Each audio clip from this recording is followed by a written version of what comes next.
Ramachandrapuram Lions కళ్యాణ మండపంలో ఈరోజు రామచంద్రాపురం డీఎస్పీ రఘువీర్ అధ్యక్షతన సోషల్ మీడియా దుర్వినియోగంపై అవగాహన సదస్సు ఏర్పాటు చేశారు. ఈ సందర్భంగా Ramachandrapuram CI Venkat Narayana, SI Nageswara Rao, Gangavaram SI Somendra పాల్గొన్నారు. ఈ సందర్భంగా వారు మాట్లాడుతూ కొన్ని వాట్సాప్ గ్రూపులు అభ్యంతరకరమైన, ప్రేరేపించే మరియు సామాజికంగా సున్నితమైన కంటెంట్ ప్రచారం చేయుటకు వేదికగా ఉపయోగపడుతున్నట్లు గమనించాం. ఇటువంటి చర్యలు శాంతి భద్రతలకు భంగం కలిగించే అవకాశం ఉన్నది. అందువల్ల సామాజిక ఐక్యతను కాపాడుటకు మరియు సోషల్ ప్లాట్ఫామ్ వినియోగదారులు జాగ్రత్త వహించాలని, అలాగే కొన్ని మార్గదర్శకాలని తప్పనిసరిగా పాటించవలసిందిగా కోరడమైందని అన్నారు. సోషల్ మీడియా దుర్వినియోగానికి పాల్గొనే వారికి సంబంధించిన కొన్ని చట్ట నిబంధనలు వర్తిస్తాయని అన్నారు.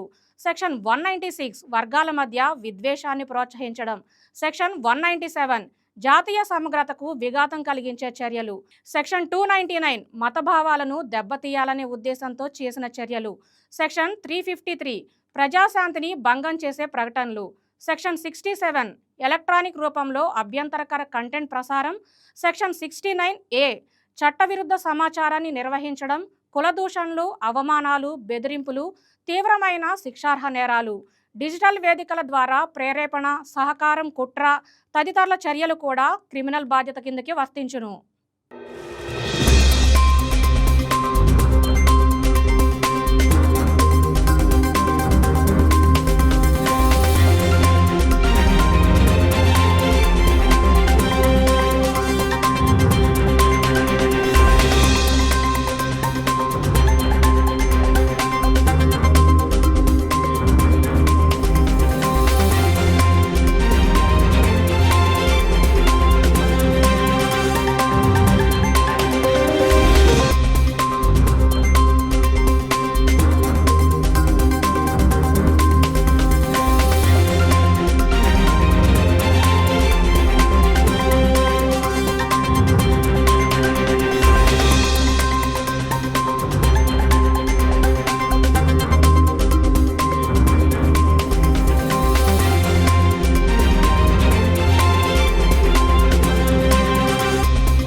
ఈ వీడియో మీకు నచ్చినట్లయితే లైక్ కొట్టి షేర్ చేసి వైకే టీవీని సబ్స్క్రైబ్ చేసుకోండి.